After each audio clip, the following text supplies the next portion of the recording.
Do quê?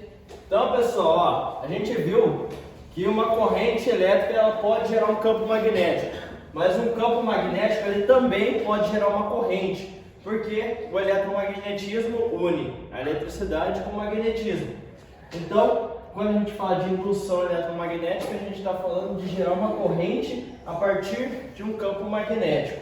Então, antes de tudo, a gente precisa entender o que é fluxo magnético. Então, imagine que a gente tem uma área de tamanho A e através dessa área passa um campo uniforme de módulo B. Então, se a gente pegar uma reta normal perpendicular ao plano, os raios de indução do campo magnético vão fazer um ângulo alfa com relação a essa normal e a gente pode calcular o fluxo magnético que atravessa essa área como o valor do campo magnético vezes a área vezes o cosseno de alfa, ou seja, o cosseno entre o vetor de indução com a reta normal. Então isso daqui é o fluxo magnético. Então quanto maior a área, maior o campo que vai atravessar ela, ou seja, maior o fluxo magnético. Então veio Faraday e Lenz que desenvolveram duas leis. A primeira de Faraday. Então pessoal, imagina que a caneta é um ímã e minha mão é uma bobina. Então Faraday o que ele fez? Ele pegou uma bobina, ligou num circuito elétrico. Aí ele pegou o ímã e atravessou dentro da bobina. Atravessou dentro da bobina. O que aconteceu? Gerou uma corrente elétrica. Aí ele percebeu que quanto mais rápido ele colocava o ímã e tirava, ou seja, quanto mais rápido ele variava a intensidade do fluxo magnético dentro da bobina, maior a intensidade da corrente gerada no circuito elétrico. E Lenz falou que o que? Se a gente aumenta o fluxo, a tendência é que o campo magnético induzido pela corrente induzida, porque ó, se a gente tem fluxo magnético, a gente vai induzir uma corrente, e essa corrente vai induzir outro campo magnético.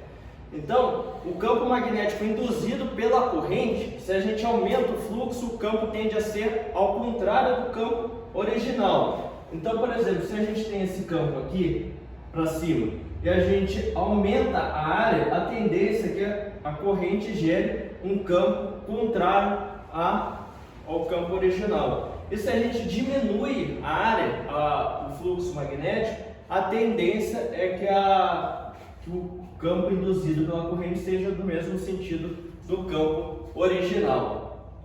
Então, só para colocar uma expressão, a força eletromotriz é o que? A variação do fluxo magnético dividido pelo tempo. Então, ó, isso é a força eletromotriz. Então, se não tiver nenhuma resistência, a gente pode achar corrente também. Então, pessoal, a gente pode aplicar essas leis numa espira retangular de área variável.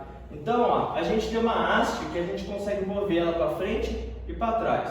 E aqui a gente tem um trilho que é condutor de corrente elétrica. Então, ó, essa espira está imersa num campo magnético entrando no quadro. Então, se a gente pega essa haste e puxa ela para trás, o que vai acontecer? A gente está aumentando a área da espira. Então, se a gente está aumentando a área da espira, a tendência é que ela gere uma corrente a qual vai gerar um campo contrário ao campo que está aqui. Então, por exemplo, a gente puxou a haste para cá. A tendência é que a corrente tenha esse sentido. Por quê? Se a gente pegar a regra da mão direita, o campo vai sair. Então, vai induzir um campo para fora do quadro, contrário ao campo que a espira está imersa. Então, se a gente pegar a nossa fórmula da força eletromotriz, é o que? A variação do fluxo magnético dividido pelo tempo. Então, se a gente abrir a expressão do fluxo magnético e colocar BA cosseno, no caso aqui é 90 graus, dividido pelo tempo. Então, o campo ele é uniforme, então não vai variar. O cosseno de 90 graus é 1 e a área é a única coisa que vai variar, porque a gente está puxando a haste para cá. Então, a área é o que? É lado vezes lado.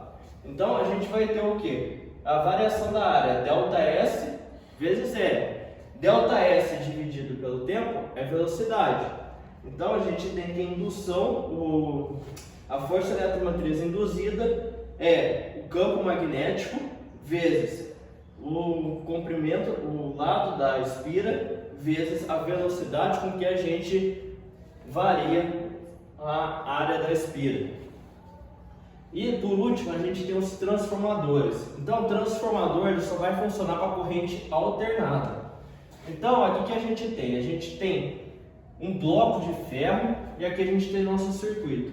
Então a nossa energia ela vem lá da rua, aí aqui vai ter uma espira enrolada no bloco e aqui vai ter outro. Então quando ela chega aqui, você tem uma transformação de tensão, que geralmente vem de 3.000, 13.000 volts, aí chega no transformador, transforma para o nosso 220, 110.